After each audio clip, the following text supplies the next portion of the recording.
Hello, YUkon 28209. Yes, this is Candy Matson.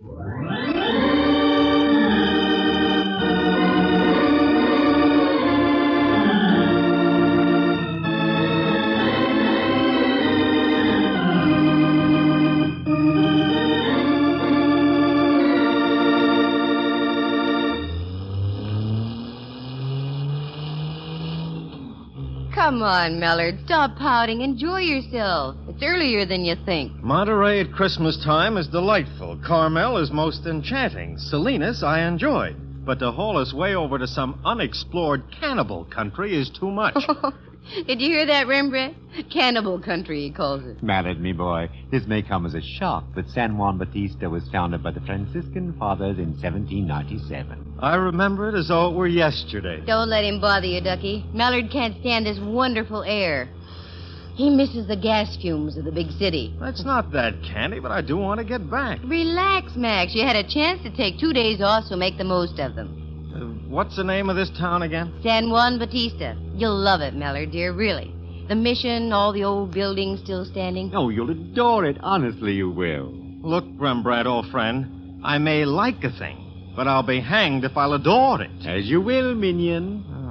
How much farther, Candy? We're just entering the town now. I thought we'd take a look at the mission first. Okay.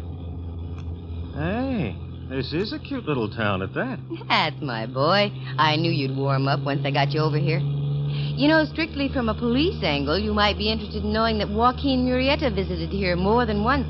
So did Three-Fingered Jack. Where's my shooting iron? I'll get the varmints. Take it easy, Hopalong. We're approaching the mission. Oh, for golly's sakes. It's a big one. Isn't it beautiful, Mallard? And don't you get a whole flood of thoughts going through your head when you look at it? Yeah.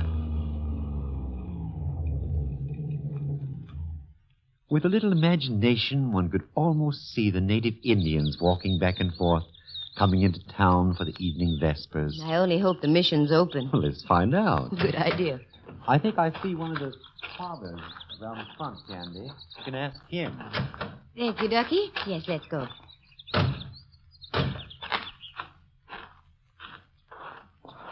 Good afternoon, Father. Mm-hmm.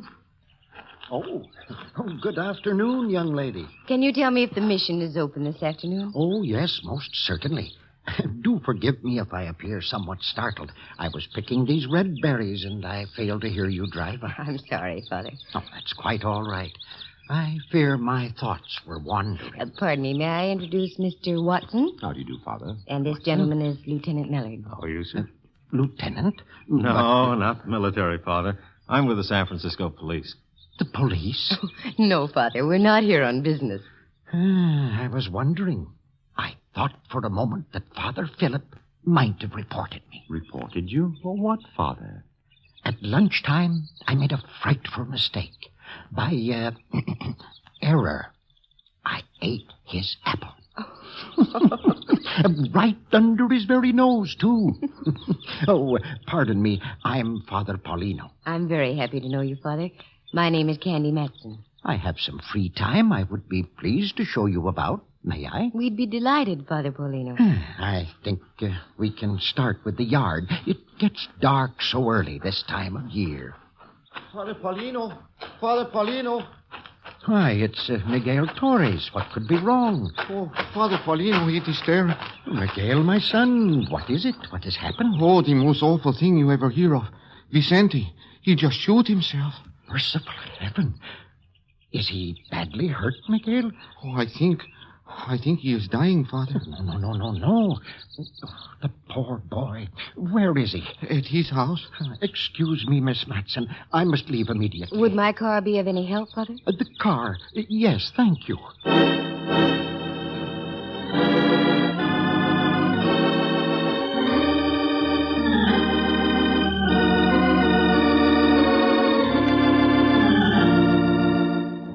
From Studio A in San Francisco's Radio City, the National Broadcasting Company presents Candy Matson, YUkon 28209. Tragedy in the sleepy little California mission town of San Juan Bautista.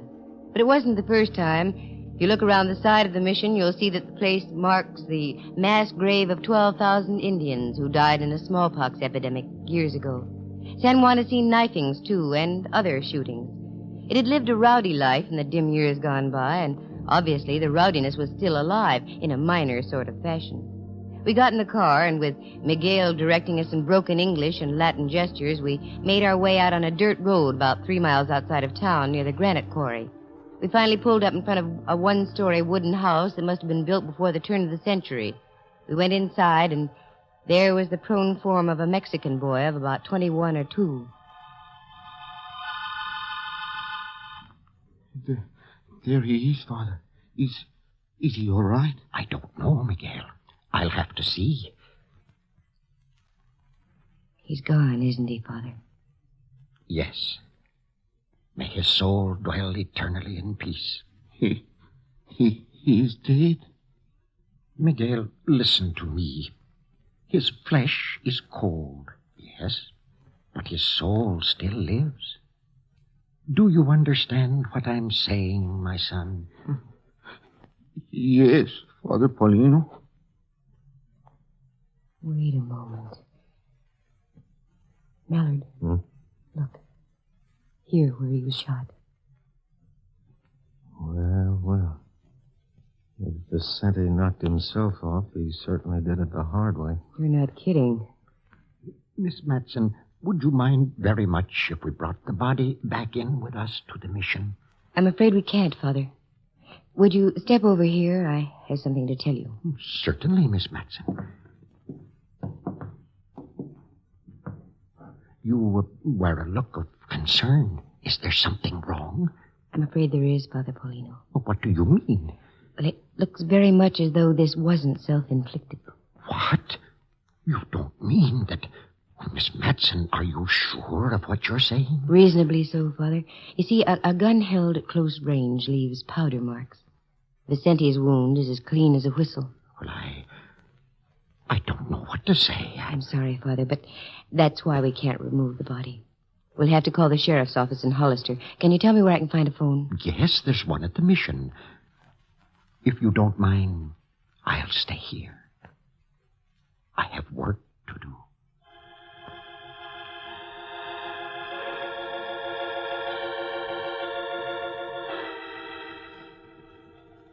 Father Paulino was right. He had work to do.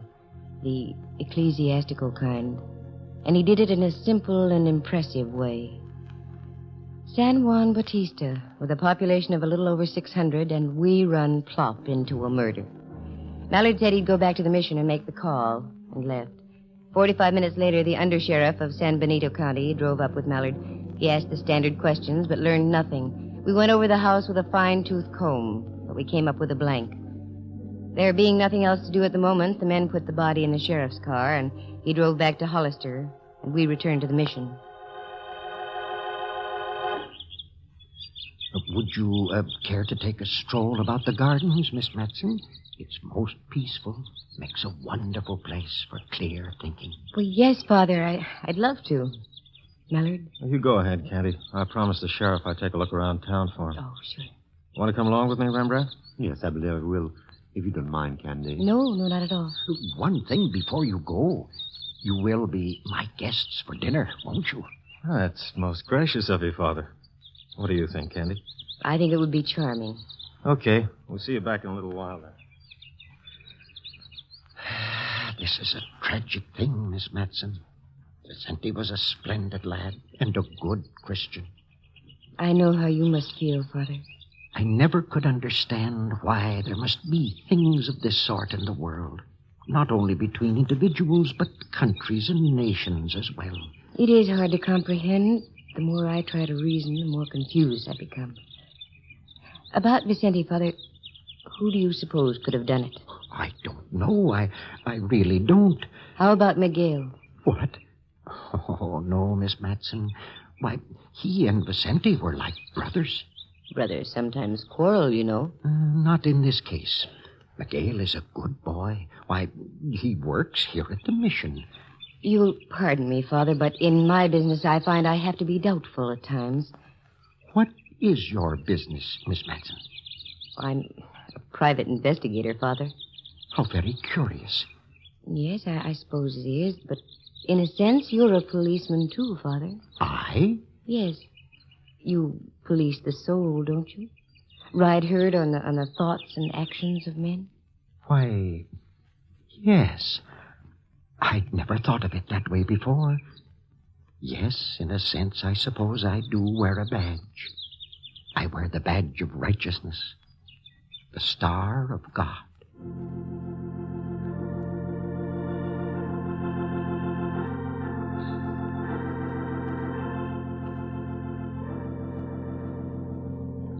Father Paulino was a wonderful man. As we walked about the mission gardens, he spoke of many things, but in parallels, all connected in some way with the killing of poor Vicente. The time passed swiftly. I was so engrossed in listening to the kindly voice of the man, and before I knew it, Mallard and Rembrandt had returned, and it was time for dinner. Miguel did the cooking and waited on the table. Dinner was a masterpiece of simplicity, and if it hadn't been for the tragedy of the afternoon, I would have been enjoying a serenity I'd never known before.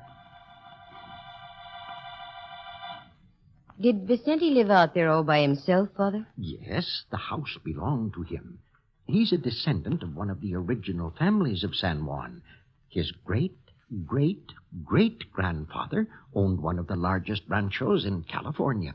It stretched from here to the Pacific Ocean. That's a lot of property. Indeed. You see, it was given to him by the King of Spain under one of the original Spanish land grants. I understand there still are some in existence. Yes, I believe there are. But they've all been chopped up and sold in much smaller parcels. Did Vicente work, Father? Oh, yes, he was a good worker. Seasonally, in the artichoke fields and the lettuce fields. In the off-seasons, he did odd jobs about the town. Speaking of town, Father, do you know a woman named Rose Taylor? Why do you ask that? Do you? Yes. Why do you mention the name? There's a little bar down the street.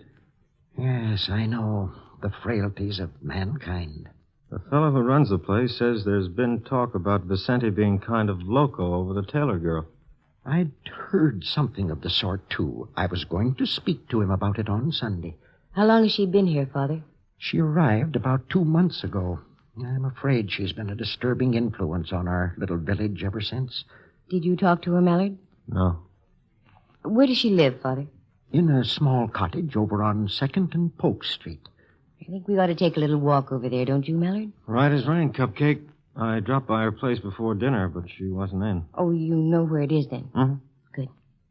Please don't think it's rude, Father, but it's something we have to follow through on. I understand, Miss Matson.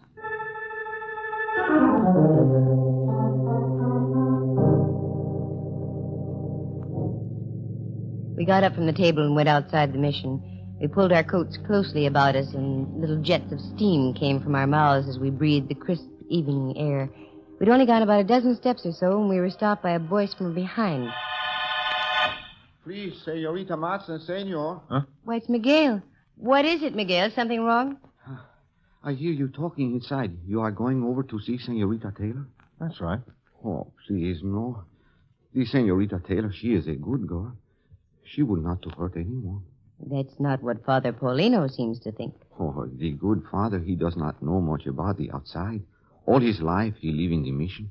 He is, how would you say, secluded? The good father may be secluded, Miguel, but I have a strong hunch he knows more about what's going on around here than anyone in town. Oh, but please, you believe me? Senorita Taylor, she is a good person. Look, Miguel, you want to find out who killed Vicente, don't you? Oh, see? Well, that's what we're trying to do. Now, you be a good boy, Miguel, and don't get yourself all in the stew.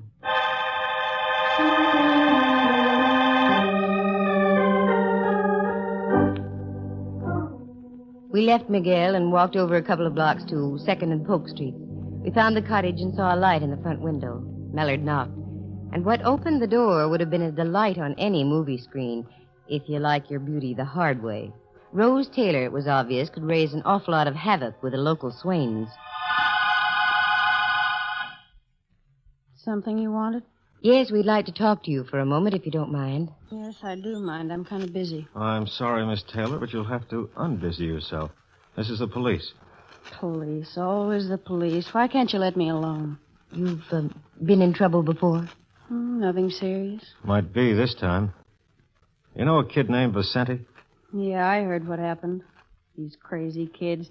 They have a yen for knifings and shootings. Don't they just? This is Lieutenant Mallard. He tells me he was by here this afternoon and you weren't in. That's right. I went into Salinas to do some shopping. We can prove that, can we? Absolutely. Well, what have we here? A very cozy little .32 revolver. And also nicely cleaned and oiled. You always keep it this immaculate, Miss Taylor? Certainly. When some character gets too much tequila under the belt, you don't know what's going to happen. And the suitcase on the bed. Are you getting ready to go somewhere? Wait.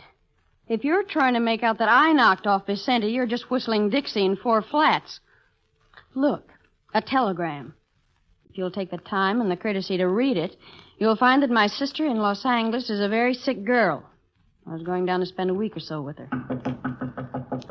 What is this, a convention hall? Come in.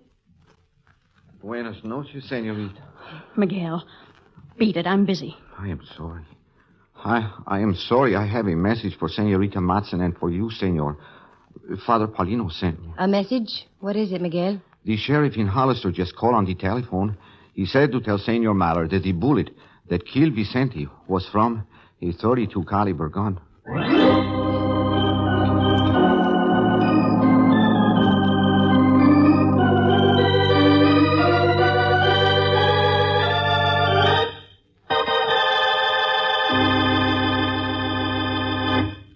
From San Francisco, the National Broadcasting Company is presenting Candy Matson, YUkon 28209.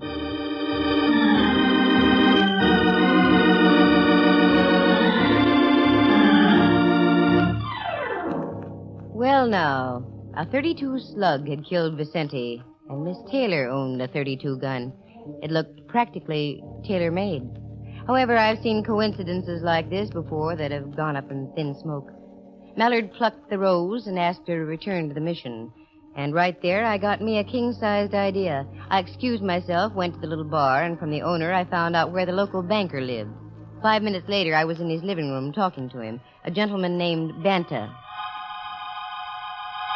Yes, it's terrible. I only heard about it a half hour ago. Vicente was a splendid lad. That's what I've heard. Well, the reason I'm here, Mr. Banta, is to inquire about his financial status. Did he do any banking at all? Oh, yes. Up to about 5 or 6 weeks ago. Uh-oh. Can you tell me more? Well, he had a savings account of approximately $2,800. Suddenly, he began making withdrawals. 200, 300 at a time. Yesterday, he made another withdrawal. He'd left a total of $400 in his account. Well, what do you know about that? Well, he said he was having trouble with his crops this year. The rain and all that. Mm-hmm. What about Miguel Torres? Now, that's a very strange thing. He had an account of $900. That's practically gone, too. I assumed he was helping his friend Vicente. I smell a very well-shaped rodent. Name of Taylor. Thanks, Mr. Banta. You've been a great help.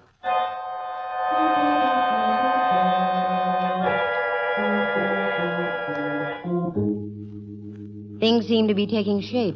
It looked like the old story of a no-good playing both ends against the middle. Both ends being Vicente and Miguel. The no-good? Rose Taylor.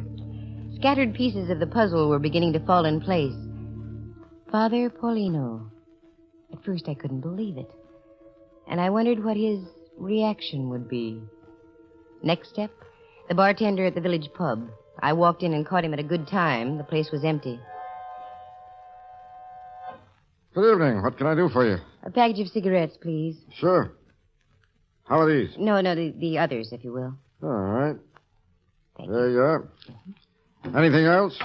Mm-hmm. Information. Yeah, what do you want to know? Miguel Torres and a kid named Vicente. Did they come in here often? Who are you? Private investigator. Here. My merit badge.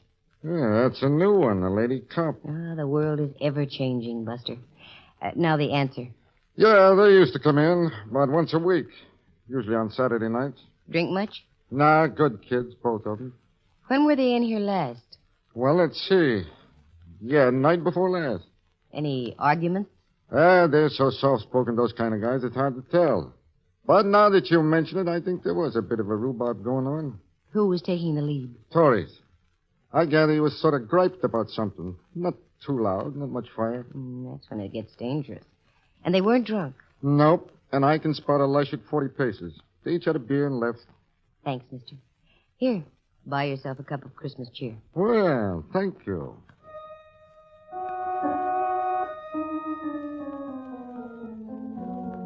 Click, another piece of the puzzle in place. And all roads led right back to the mission. With the exception of the late Vicente, we had the full cast of characters front stage center. And a neat little bit of intrigue it was, too. As I drew near, the warm lights of the mission were streaking through the windows, contrasting greatly to the thoughts that were going around in my head. I walked in. Father Paulino was sitting over his desk, his head buried on his arms.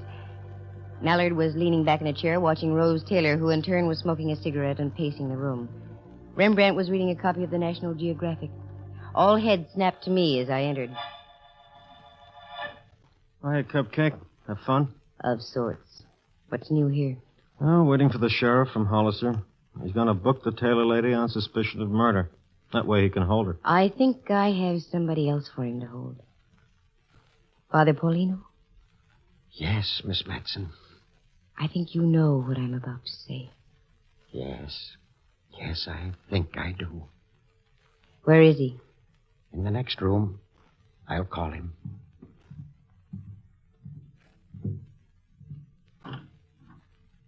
Miguel, my son.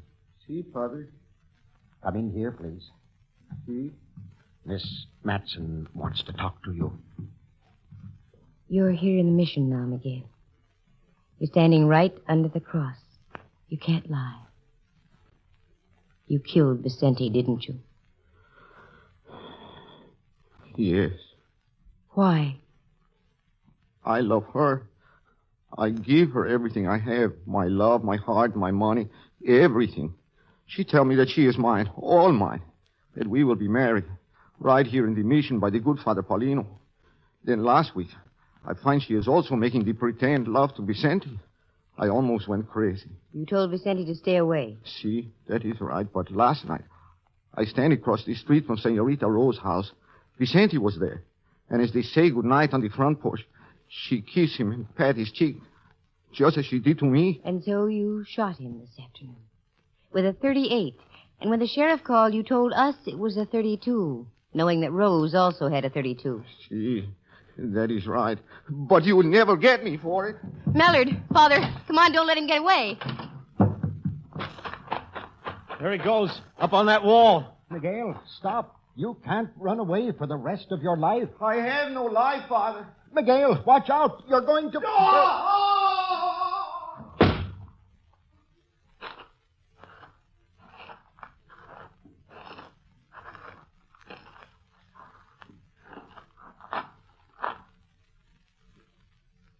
He's done for.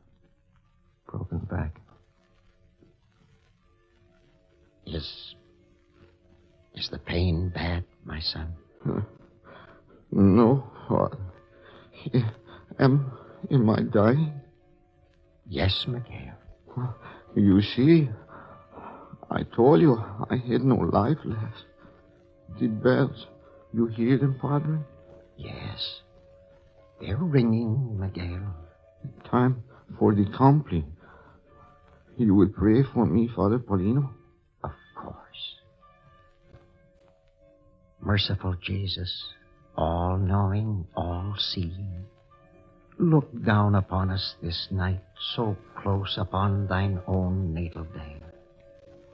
This boy I'm holding in my arms, Miguel Torres, he has trespassed upon thy commandments.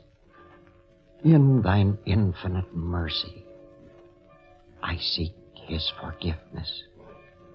Thank you, Father. Thank you. He's gone, Father Paulino. Yes. Requiescat in pace. May his soul rest in peace. Amen. Where is she, the Taylor woman? I'm right here, Father. Look upon this boy I'm holding here, the second death in a matter of hours, and all because of you. I know. In the eyes of the law, you are guiltless. You pulled no trigger to cause the death of Vicente. Miguel fell off a wall to his death, but it was because of you. I realize that now. Do you? Really? Yes, Father. And perhaps in this hour of dark tragedy, something has been salvaged after all. This is the Yuletide, the anniversary of the birth of Christ. In his infinite wisdom, the Almighty is charitable. Rose Taylor, seek his forgiveness. Leave San Juan Bautistat. I'm sure Miguel and Vicente would want it that way. Start anew. Lead a penitent life. It is not too late. Tell me, child, do you recall Mary Magdalene? I do, Father. Need I say more? No. Someone help me with Miguel. We will carry him back to the chapel and finish the compliment there. I will, Father. Thank you. Yes.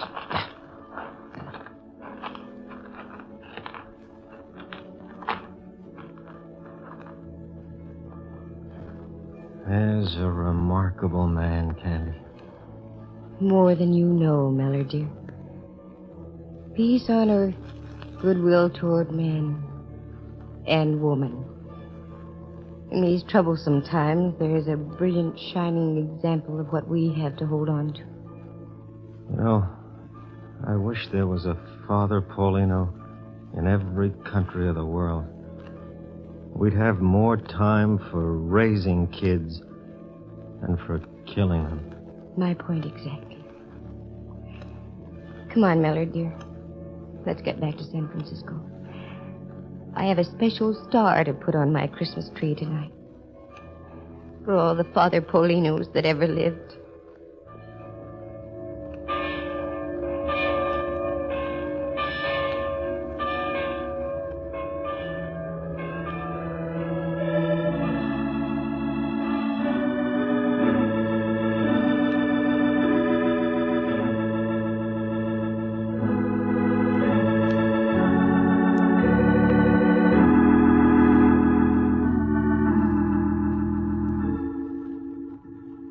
Listen again next week at this same time. Just dial Candy Matson, YUkon 28209. And a very Merry Christmas to you all.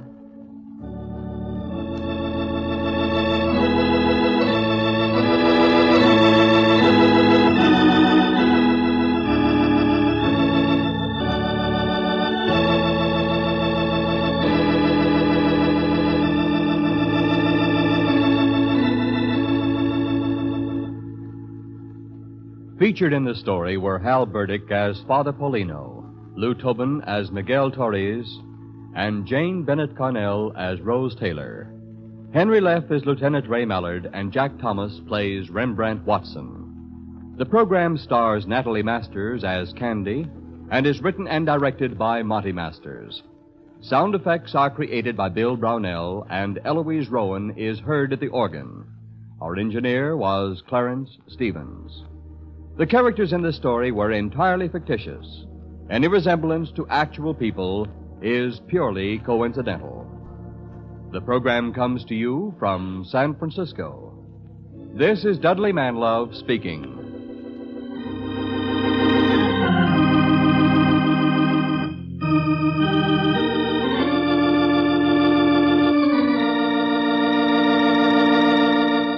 This is NBC, the national broadcasting company.